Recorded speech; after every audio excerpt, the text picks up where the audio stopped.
Halo, selamat datang kembali di Hydroset Info. Dalam tutorial ini menunjukkan cara menonaktifkan pintasan tekan 2 kali tombol daya pada Samsung S25 Plus. Kita mulai.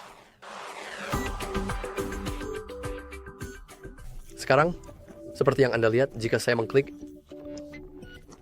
mengetuk 2 kali tombol daya kita di sini, kamera akan terbuka. Dan jika Anda ingin menonaktifkannya, kita harus masuk ke pengaturan,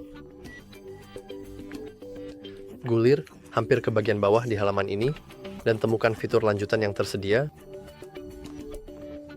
Di sini, Anda klik tombol samping.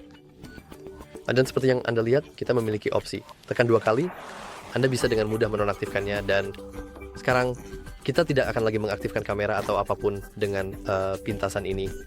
Jika Anda merasa tutorial ini bermanfaat, silakan pertimbangkan untuk menyukai dan berlangganan.